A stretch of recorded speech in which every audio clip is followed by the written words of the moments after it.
En un mes de gobierno, el presidente Milei tuvo la audacia que nosotros no tuvimos en 4 años. Audacia que es una actitud que no tiene en sí una carga moral. No es bueno ser audaz. Es bueno si se usa para los fines correctos, ¿no? Nos clavó una devaluación del 118%, que es triplicar la tasa de inflación. Bueno, si los números son ciertos, se duplicó, pero igual no se puede contar porque fue 10 días de diciembre. Vamos a ver en enero.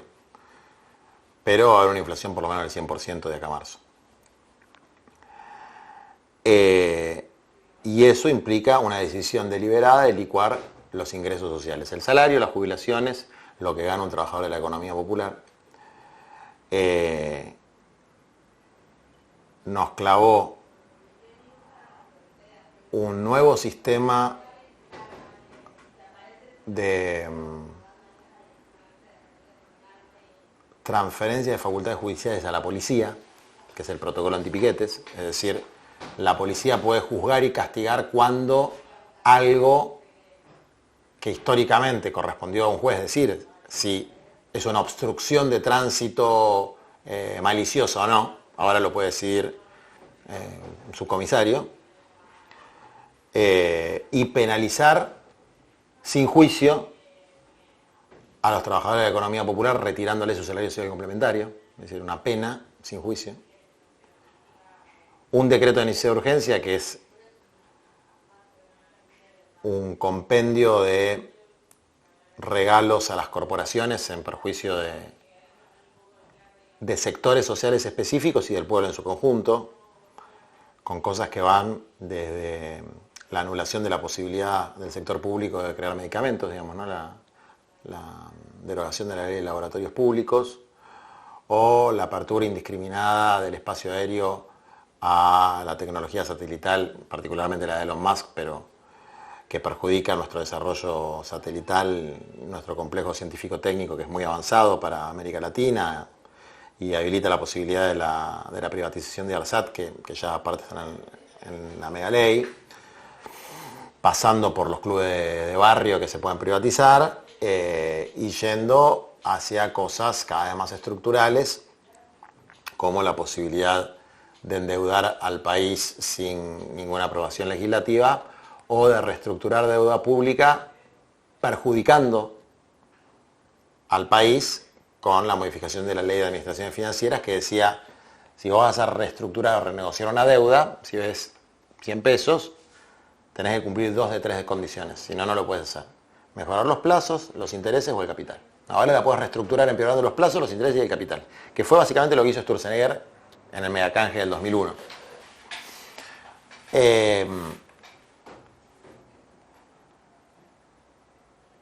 Bueno, y una cantidad impresionante de medidas que no configuran un proyecto civilizatorio liberal, que son medidas de rapiña de las corporaciones. Es decir, es mentira que hay un sustrato programático de una cosmovisión. La cosmovisión es una narrativa en la que se enmarca un conjunto de medidas de saqueo.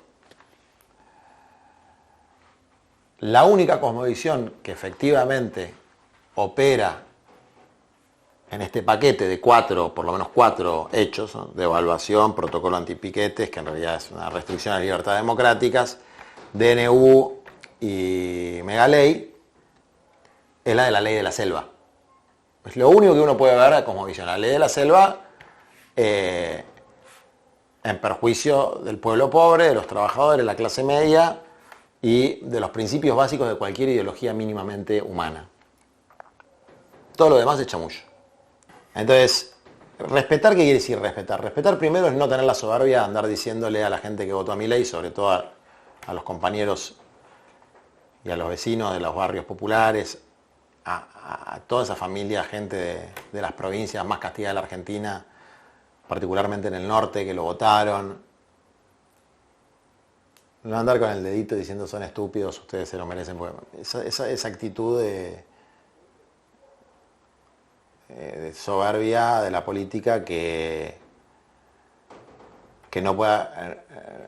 no logra asimilar que lo que está sucediendo hoy es en gran medida consecuencia de las claudicaciones de nuestro campo. Entonces, respetar a los votantes y respetar el gobierno constitucional. Porque por lo menos nuestro espacio político es un espacio que opera dentro de la democracia burguesa, la democracia liberal o como la querramos llamar, es decir, respetando la Constitución Nacional. Hacerse respetar quiere decir, no, desde luego, no solamente hacernos respetar como militantes, como fuerza política, hacer respetar la Constitución. Hacer respetar la Constitución implica confrontar con todos los medios que la Constitución permite, particularmente la movilización popular,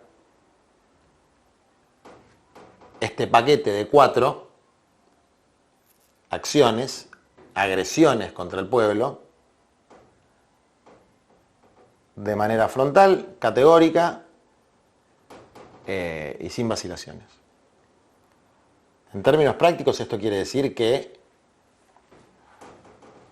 las fuerzas políticas institucionales con representación parlamentaria, por lo menos en nuestro campo, no pueden entrar en un mercado persa de este artículo sí, este artículo no. Que lo hagan las organizaciones sectoriales es otra cosa, que la CGT se concentre fundamentalmente en lo que tiene que ver con los derechos laborales, que la Mesa de Barrios Populares se concentre fundamentalmente en lo que tiene que ver con integración urbana, que los medios comunitarios se concentren fundamentalmente en lo que tiene que ver con la ley de medios, bueno, que los sectores, en tantos sectores, se concentren y busquen modificar lo que los daña sectorialmente, es absolutamente legítimo. Pero la política y la orientación política tiene que ser enfrentar integralmente esta ofensiva. Esto se traduce en que la estrategia parlamentaria de Unión por la Patria de ninguna manera puede ser una negociación de artículos. Porque eso es conceder. No conceder a una fuerza que ganó las elecciones en el marco de una negociación normal. No. Conceder una abolición de facto del Estado Social de Derecho de la Argentina. Entonces ahí nuestra posición es muy firme. Esto no se puede aprobar nada. Ni el DNU, ni la ley. Hay que voltear el DNU y hay que votar la ley. Hay que voltear el protocolo trucho y para voltear la devaluación, entre comillas, lo que hay que hacer es recomponer los ingresos. Es decir, compensar esa devaluación con mejoras salariales, mejores en la jubilación y mejoras en el salario social complementario y los ingresos de los sectores de la economía pura e informalizados. Bueno, esa es la tarea que tenemos, ¿no? Y está el plano parlamentario, la lucha parlamentaria, la lucha en el terreno judicial, que es una cancha inclinada también, pero que no hay que descartarlo, que hay que seguirlo. La lucha ciudadana en el espacio público con la movilización popular, sin permitir que regulaciones inconstitucionales contra la protesta social nos atemoricen. Y un cuarto plano de lucha que creo que es el más importante, sobre todo por los tiempos que se vienen, que es el de la solidaridad con las víctimas que más van a sufrir esto, ¿no? Que son los más pobres, como siempre, y que implica convocar a la gente más politizada, menos politizada, con un compromiso ideológico más claro, menos claro, etc. Convocarlos a unir su destino con los más pobres, en los sectores medios, y en los sectores empobrecidos, volver a reafirmar y ampliar las redes y los procesos de solidaridad. Cuando estas medidas que todavía son abstractas, que todavía no impacten plenamente, particularmente en la clase media, que es la creadora de opinión. Y eso va a pasar en marzo. Porque los dos símbolos de estatus principales de la clase media, que son la escuela privada y la prepaga, van a tener aumentos del 100%. Entonces, el tipo que llevaba a sus pibes a una escuela de clase media baja, que la cuota sería 80 lucas, le va a salir 160, tiene 2 pibes, son 320 lucas. Y 2 tanques de nafta por mes son 120 lucas más. Ya tenés 440. Y la prepaga te va a salir 150 lucas para una familia de 3 o de 4. Entonces ya tenés casi 600 lucas de cuando empezaste el mes. Y además tenés que comer, por ahí tenés ganas de ir al cine alguna vez y no te va a alcanzar. Y si tenés que alquilar, ni te cuento, porque no hay más ley de alquileres. Entonces, en ese momento, la cuestión esta que utilizan tirios y troyanos para explicar los primeros meses de gobierno, que es la pesada herencia que me dejó el anterior, no va a tener ningún efecto. Y es en ese momento donde puede volver a darse esa combinación virtuosa entre las luchas de los sectores medios, las luchas de los sectores populares, la lucha del movimiento organizado, obrero organizado y los movimientos sociales, y la solidaridad que se teje desde abajo en función de frenar esta ofensiva, esta falta de respeto a la Constitución y los derechos consagrados, y al mismo tiempo intentar nosotros, por lo menos, como fuerzas políticas, consolidar una alternativa que tenga un programa de transformación humana en el centro. Hay un primer plano bastante práctico y específico, que es cómo se reordena la Unión por la Patria como principal fuerza de oposición. Yo vengo sosteniendo un planteo que es que Unión por la Patria se estructura sobre la base de un partido hegemónico, que es el Partido Justicialista, que hoy está presidido por Alberto Fernández, que está en España. Entonces, bueno, ahí ya tenemos un problema. Entonces, hablando con los compañeros del Partido Justicialista, muchos pensamos que Alberto tiene que renunciar y permitir que los vicepresidentes y el resto de la comisión directiva arme una mesa de acción política, que se hizo otras veces en la historia del partido, con todos los sectores del PJ representados, y que el PJ convoque a un espacio de coordinación permanente, de acción política permanente de los partidos nacionales y Unión por la Patria. Eso nos va a dar, por lo menos, un espacio de diseño estratégico y elaboración política conjunta. Y además yo creo que puede permitir el despliegue de los distintos sectores y de las distintas tendencias que hay, no solamente para la resistencia, sino para un programa alternativo. Y después que al fragor de la lucha en la Argentina, no tenemos un problema de escasez de dirigentes potenciales. Lo que tenemos es un problema de taponamiento. Vos en Argentina levantás una piedra y tenés a alguien con un bastón de mariscal en la mochila, en un club de barrio, en un medio comunitario, en una biblioteca popular, en una sociedad de fomento. Vos vas a cualquier sector de organización social, comunitaria, de clase baja, clase media alta, desde la universidad, la ciencia, la técnica, hasta la cooperadora de la escuela. Y vos tenés un dirigente potencial, o un representante potencial en términos políticos, que está taponado por el staff permanente. Bueno, lo que nosotros, como Argentina Humana, como Patria Grande, intentamos hacer es mover un poco el avispero en eso. Entonces, por eso,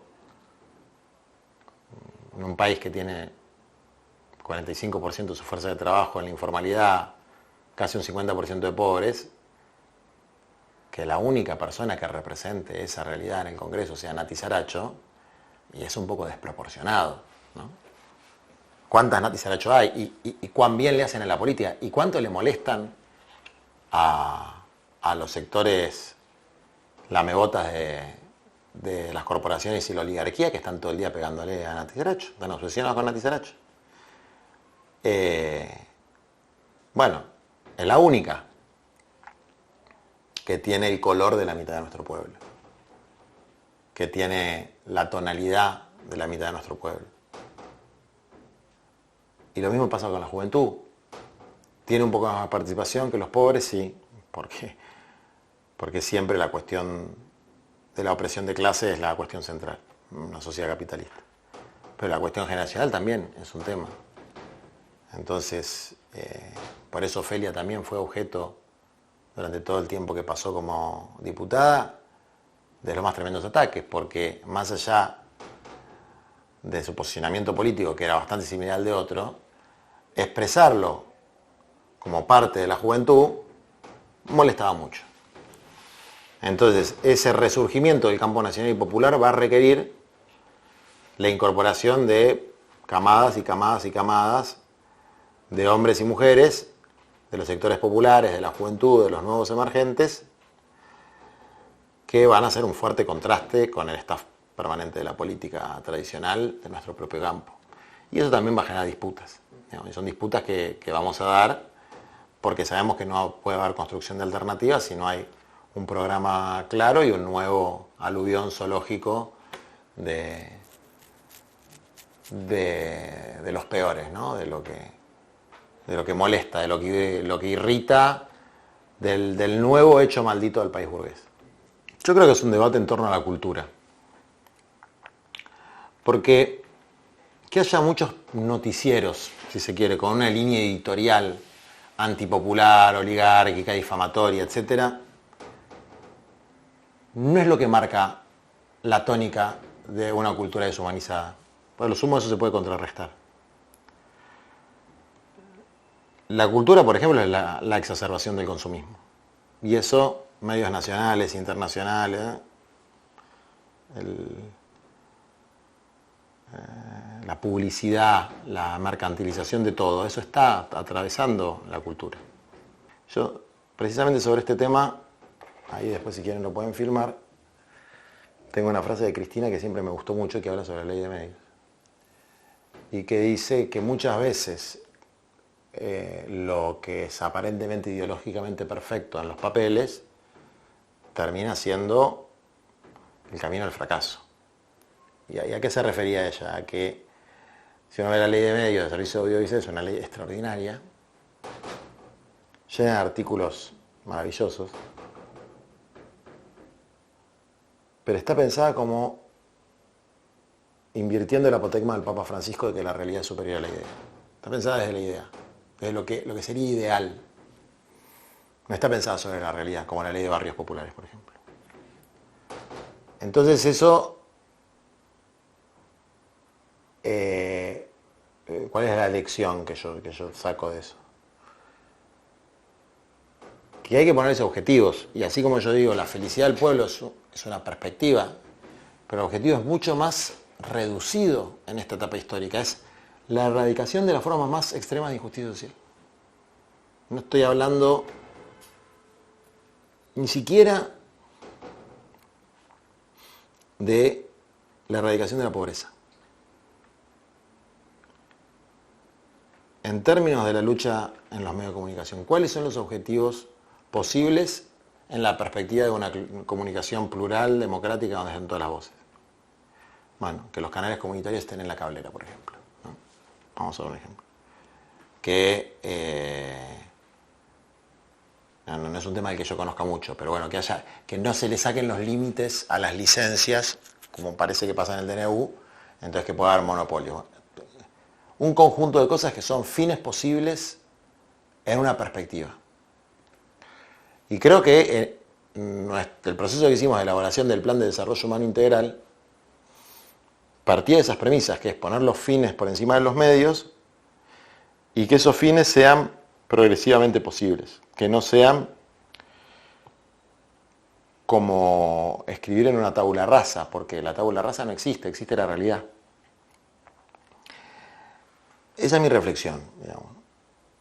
Pero yo inscribo la pelea de los medios comunitarios en particular, más allá de los medios hegemónicos o los medios comerciales, dentro de una batalla más amplia que es la batalla contracultural.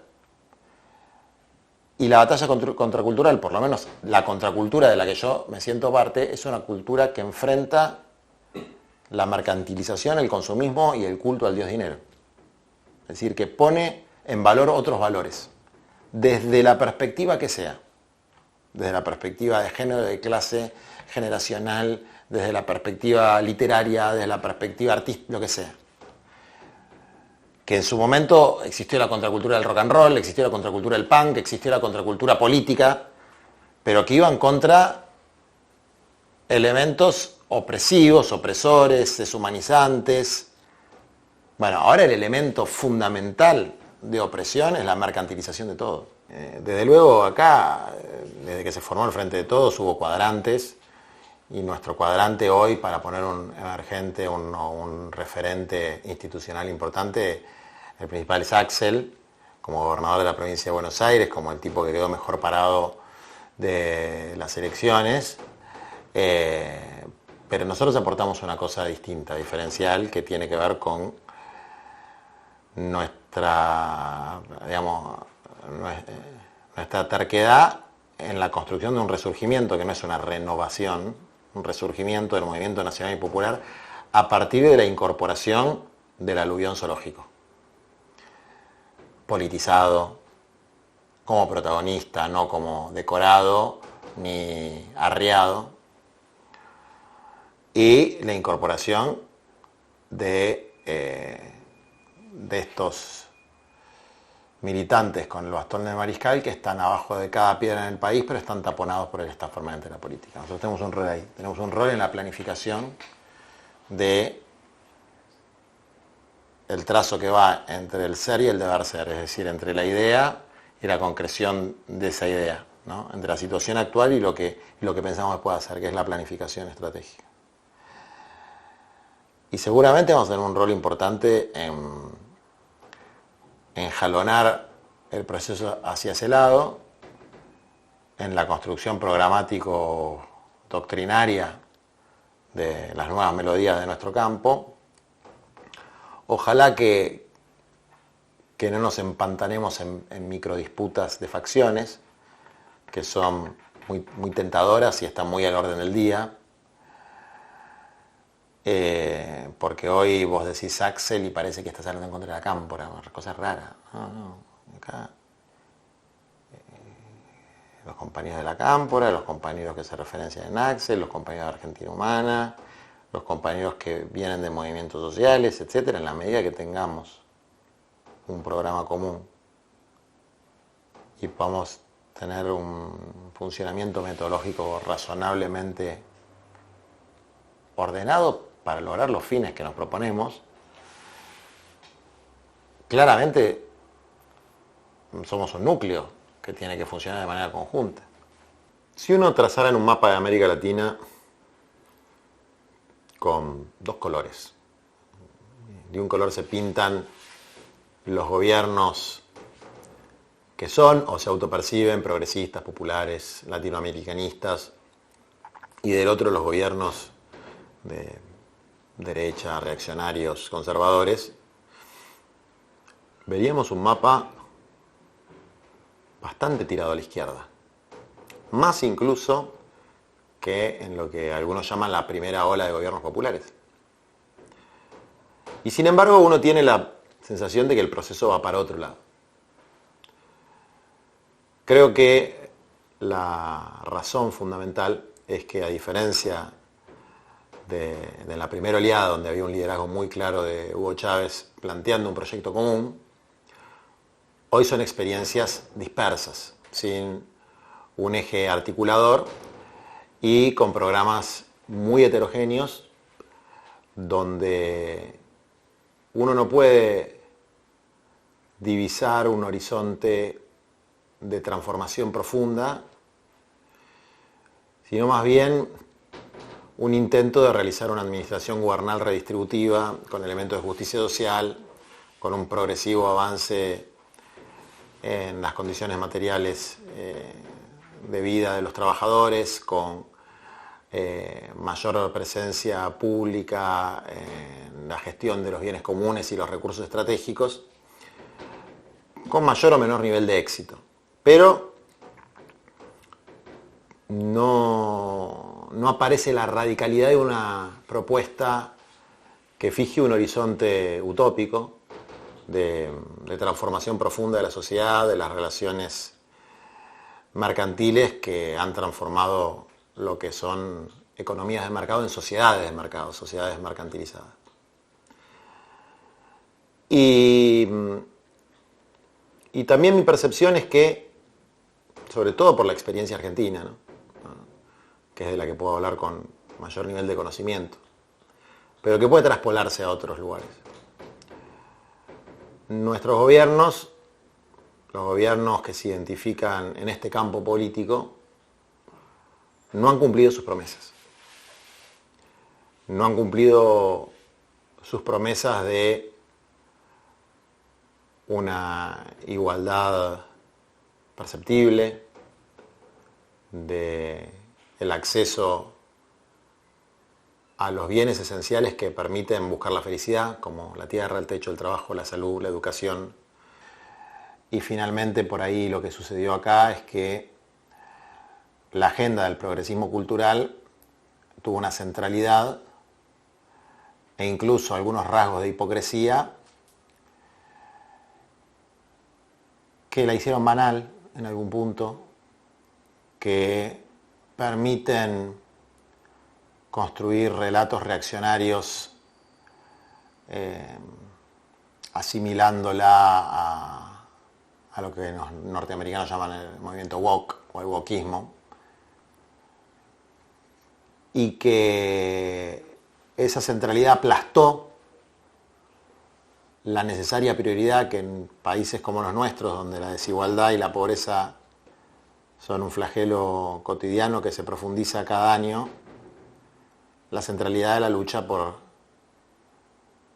las condiciones de vida de las personas, de las familias, de los trabajadores y trabajadoras, y sobre todo los sectores más humildes dentro de la clase trabajadora. Y de esa forma un gobierno que comienza en el 2019 con mucha expectativa, con muchas esperanzas y con un planteo de empezar por los últimos para llegar a todos, termina en 2023 no solamente con una derrota electoral a manos de sectores más reaccionarios y deshumanizantes de la derecha política, sino con una derrota social, política y cultural. Con una derrota que se expresa con claridad en el aumento de 7 puntos porcentuales de la pobreza y de un par de puntos de la indigencia, con un aumento del índice Gini, es decir, un gobierno que termina con mayor desigualdad que el gobierno neoliberal de Macri. Bueno, eso nos tiene que hacer replantear muchas cosas. ¿Qué es lo que le asigna el atributo de popular o progresista a un gobierno? Desde luego, el gobierno de Alberto Fernández, del Frente de Todos, tuvo aspectos, por ejemplo en política internacional, en sus posicionamientos geopolíticos que coinciden con el ideario continentalista de San Martín, Bolívar, de Perón, de Chávez. Tuvo una perspectiva multipolar en vez de un alineamiento directo con alguna potencia, en particular con los Estados Unidos. Tuvo algunos tibios intentos de darle causa institucional a la agenda de tierra, techo y trabajo, pero en términos macro fue un proceso regresivo en relación a la situación social. Claro, desde luego está la excusa de la pandemia, de la guerra, de la sequía, un montón de situaciones económicas que se produjeron, pero también es cierto que la Argentina en términos de Producto Bruto creció, que aumentó la cantidad de puestos de trabajo, pero así como creció la economía, aumentó la cantidad de puestos de trabajo, aumentó la precariedad laboral, el salario real no se recuperó y no se produjeron ni siquiera los elementos fundamentales de un proyecto popular, que es un mejor reparto de la torta, que es la riqueza social que producimos colectivamente los que integramos un pueblo. En ese contexto, después de la frustración del gobierno de centro-derecha de Mauricio Macri, que no cumplió sus promesas, después de una segunda frustración de un gobierno que tampoco cumplió sus promesas y que llegó enarbolando las banderas del campo nacional y popular, con hombres y mujeres de nuestro pueblo que habían perdido toda esperanza, un flautista de Hamelin, un falso profeta, de un indudable carisma, una capacidad comunicativa con la juventud que había pasado, en algunos casos, los mejores años del colegio secundario, encerrado porque el Estado, en defensa de la salud pública, le había dicho no puedes salir de tu casa. O sea, una medida coercitiva sin precedentes, por lo menos desde que yo tengo uso de razón, en los 40 años de democracia, que el Estado no te permite salir de tu casa, aun por buenos motivos. Bueno, cuando vos querés ver a tus amigos, cuando vos querés salir, cuando estás en el mejor momento de tu juventud. Y la verdad es que hace atractivos los discursos libertarios, lo que hoy llaman libertarios, ¿no? Porque cuando yo era más joven, libertarios eran los anarquistas, eran los que luchaban por una sociedad sin clases y sin autoridad pública, sin autoridad estatal. Los planteos libertarios en términos de el individualismo, en el que no importa si pones en riesgo tu vida o la de los demás, si tenés ganas de ir a una fiesta puedes ir. Y esos pibes que no pudieron salir ni a laburar ni a disfrutar de la vida, también veían en televisión cómo quienes daban esas órdenes, quienes impartían esas órdenes, la casta política, sí disfrutaba de fiestas, sí tenía privilegios a la hora de vacunarse, y eso, por lo menos en terreno de lo cultural, sumado al deterioro de las condiciones materiales, bueno, generó mucha bronca y mucha indignación, que son factores que se pueden canalizar hacia procesos de radicalización de las transformaciones sociales y de la lucha contra los privilegios de clase y del colonialismo ideológico y de la dependencia, pero que en este caso se capitalizó y se canalizó por procesos de deshumanización a través del individualismo extremo, que es el tiempo de los leones, ¿no? Que el león es el rey de la selva y la sociedad de mercado es una sociedad donde el fuerte se comía al débil, y la promesa implícita dentro del planteo de Milei, que se autopercibe como un león, de hecho así empieza sus actos políticos, ¿no? Así que es una promesa falsa, es una falsa promesa, por eso es una falsa profecía. Puede haber algunos leones, pero a costa de un canibalismo social donde muchos van a ser depredados. Y aún así, gran parte de nuestro pueblo eligió eso, y por eso es una derrota no solamente electoral, sino política y cultural, en el marco de un proceso más amplio de deshumanización que uno puede ver, por ejemplo, en las imágenes recientes que dejó esta ola de ataques de grupos narcos en Ecuador. Pibes de no más de 20 años vestidos con las pilchas típicas del reggaetón y de las aspiraciones de consumo que se imponen socialmente a la juventud, que se imponen culturalmente a la juventud,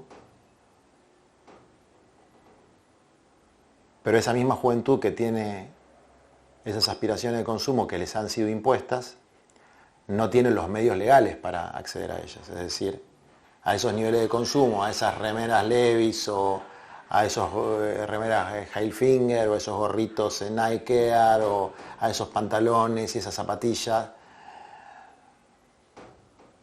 La mitad, por lo menos, de nuestros pibes no tienen ninguna posibilidad de acceder a través del ejercicio de una actividad laboral.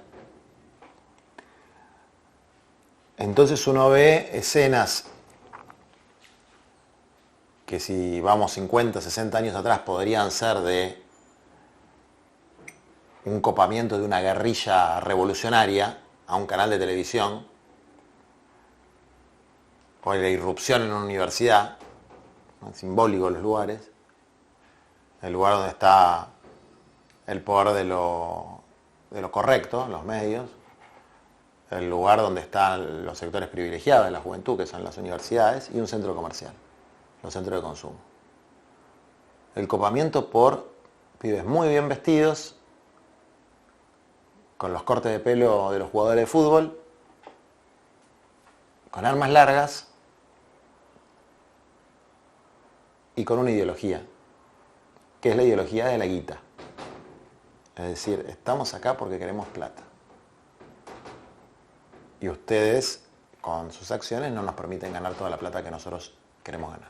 La dolarización es la autopista perfecta para que circule el narcotráfico, los flujos de dinero del narcotráfico. Y que también se relaciona con algo que lo explica muy bien Petro, y que tiene que ver con los cambios en la ruta y en las drogas que se usan, que también son muy profundos, filosóficos y que no se pueden entender así con el pragmatismo político que está tan de moda ahora de todos los genios de la táctica, digamos. Y Petro dice algo así como que en los 60, los 70, los 80, la droga de los hippies, de los alternativistas, de los altermundistas, vamos a decir, era la marihuana. Que en los 90, la droga del ganador, en Estados Unidos estamos hablando, era la cocaína. La droga del lobo de Wall Street es la cocaína. Y como siempre en los países dependientes y culturalmente colonizados como el nuestro, las modas culturales del primer mundo llegan 20, 30 años tarde, y ellos nos mandan su descarte. Hoy la droga en Estados Unidos es el fentanilo y todos los opioides. Es decir, la crisis de los opioides que se lleva 150.000 vidas por año en Estados Unidos. Más que todas las guerras en las que peleó Estados Unidos juntas de sus propias tropas, digamos, ¿no? Han matado muchas más personas de otros países, pero de sus tropas. Esos son los números registrados, el número blanco de lo que mata el fentanilo y los opioides. Es la droga de la muerte, del apocalipsis, de lo distópico, de la falta de esperanza, de ya ni siquiera quiero ser un winner porque no me da satisfacción ser un ganador en esta sociedad de mierda. Y la droga de los winners pasa al subdesarrollo, va bajando. Entonces empieza a ser la droga de consumo de Colombia para abajo. Y bueno, Ecuador con la dolarización, con la destrucción de sus instituciones democráticas a partir de la proscripción de Correa, que más allá de la figura de Correa fue la proscripción de una alternativa vinculada a lo nacional, popular, ellos lo llamaban el socialismo del siglo XXI.